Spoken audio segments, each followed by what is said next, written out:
Salut les gars, donc là on se retrouve dans le 4 anneaux. Donc c'est la deuxième vidéo de la chaîne. Donc comme vous avez pu le constater, c'est le A3. Donc c'est un débadgé, c'est un S-Line. Vous avez pu voir qu'en extérieur j'avais des jantes 18 pouces.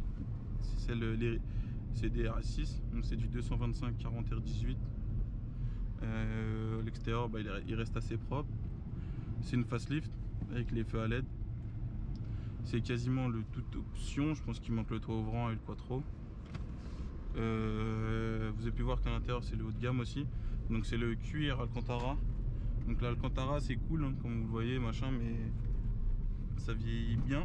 Le cuir vieillit pas trop mal par contre. Et le gros souci de là-dessus c'est l'entretien. Parce qu'Alcantara il n'y a pas de produit spécifique, rien de tout ça. Donc là comme je le disais on est sur une gamme, donc c'est le 2 litres 140. Donc en général c'est des bonnes finitions qu'il y a dessus. Donc là on se retrouve sur la S-Line Ambition Luxe. Donc c'est un mix des deux. Vous avez comme motorisation possible, donc sur les premiers facelift ou les premiers A3 8P qui sont pas facelift, vous avez toujours le 2 litres 140, vous avez le 1 litre 905, vous n'avez pas le 1 litre 930, vous avez le 2 litres 170 souvent qui est en quattro, et le 140 aussi peut être en quattro. Après en version essence, sur les non facelift, on va retrouver le 1 litre 6 105, le 1 litre 6 FSI 115, il fait un joli bruit, je l'ai eu avant celle-ci. Et après sur les facelift, on peut trouver le 1 litre 4 125 chevaux. Après on a les versions sport, donc on a le 3 litres de V6.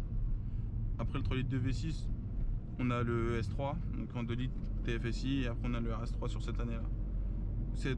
Cette gamme là, on peut elle se décuple en 3 portes et 5 portes, donc le 5 portes, le Sportback et la coupée en 3 portes. Il n'y a pas grand chose qui change à part la 5ème porte et la longueur du véhicule. Sinon ça reste la même chose, les tenues de route sont identiques. Donc là on va finir sur le ressenti. Donc en termes de ressenti, bah, quand on appuie en ville ça marche, ça va, ça monte bien, ça freine bien, ça roule bien. Après ça reste du Audi, c'est de la Dodge Qualitad. En termes de consommation en ville, regardez, en 3ème, allez à 40-50, je tourne à 4 litres plus ou moins. Entre 3 et 4 litres, donc c'est super raisonnable. En comparaison au Mégane, c'est peut-être même plus raisonnable. Le moteur il est vachement souple, il est dynamique, il est souple. Il s'adapte en fait à tout type de conduite et d'endroits où est-ce qu'on se trouve, donc en urbain, extra-urbain et périurbain et autoroute du coup. On va voir après sur autoroute les consos qu'elle a. Donc là je reviens dessus, c'est que j'ai oublié de vous dire, c'est que dans le coffre il y a un caisson de base, donc le son est excellent en comparaison au Mégane encore une fois.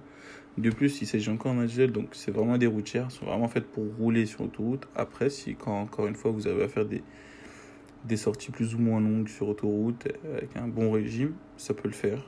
De plus, ça ne consomme pas grand chose, comme je le disais. Un plein en ville, vous tournez entre 5 et 700 km selon votre conduite, et sur autoroute entre 1000 et 1200, encore une fois, selon votre conduite. Donc après, c'est pas un modèle essence, c'est un modèle diesel. C'est la seule chose qu'on peut lui reprocher. Donc là, on se retrouve sur l'autoroute, donc on va essayer de s'insérer. Donc vous allez voir que bah, c'est super facile. Voilà, je pousse un peu la 3, un petit peu la 4. Je suis déjà à 100, 110. On s'en sert facilement. Le 140 il fait bien le travail. Donc comme j'ai envie de vous dire, je trouve que pour un diesel il fait un super bruit. Il est super joli. Après c'est sûr qu'il fait pas le même bruit il est pas aussi beau que les anciens 2 litres. Je dis c'est le 2 litres 140 CR. C'est-à-dire qu'il est plus en injecteur pompe, mais il est en common rail, d'où le CR. Donc c'est plus les mêmes problèmes, c'est plus les mêmes coups de problème. Ils sont un peu plus spécifiques.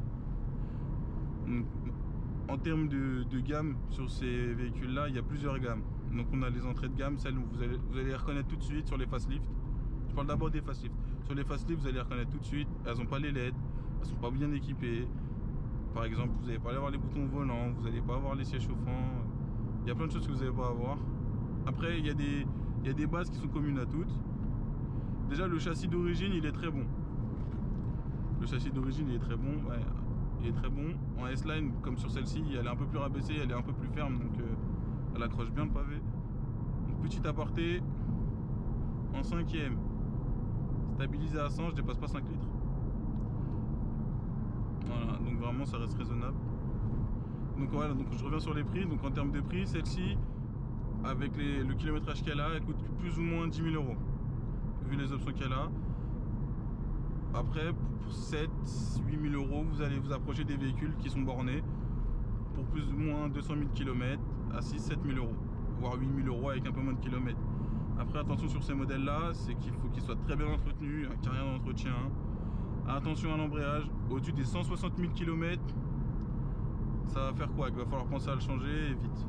160 000 km, c'est en général c'est une moyenne sur tous les véhicules, mais sur le groupe VAG, au-delà des 160 000, il faudra faire attention. Prévoir soit un embrayage, soit une butée, soit le kit complet avec le volant moteur, soit même juste une vidange du système, à voir. Après, en termes de gamme, comme je disais, vous avez l'ambition luxe, le S-Line. Donc sur les coûts de revient et les coûts d'entretien, c'est des véhicules qui consomment un peu plus que la moyenne en termes d'huile et de liquide de refroidissement. Une révision, si vous la faites vous-même, vous comptez plus ou moins 130-120 euros de pièces avec une bonne huile. Et puis c'est tout. Après, les pièces, c'est comme un peu partout en général. C'est quasiment les mêmes prix pour tous les véhicules. Juste attention, un peu comme sur tous les diesels, au filtre à particules. Surtout sur ces véhicules-là, donc c'est avant le Volkswagen Gate. Donc après, en termes d'assurance, moi j'ai 3 ans de permis révolu, j'ai 2 ans d'assurance. J'avais un véhicule qui est assuré au nom de ma mère. Je tourne à peu près à 100-120 euros par mois. Moi je tourne à 110 euros par mois, mais c'est parce que je suis chez Direct Assurance, en général ils sont très souples. Mais si vous allez à la Massif par exemple, j'ai été refusé. À Sud 2000, il me prenait 160 euros, je trouve que ça fait beaucoup. Il la dénomine comme un véhicule sportif, je trouve pas que ce soit un véhicule très sportif, il n'y a pas 200 chevaux. Enfin, ça accélère un petit peu correctement, mais c'est pas un véhicule de course. Donc après, faites attention, si vous êtes trop jeune permis ou que vous n'avez pas d'ancienneté d'assurance, je pense que ça va faire quoi? Ils vont refuser de vous assurer et vous allez retrouver avec un véhicule sur le bras.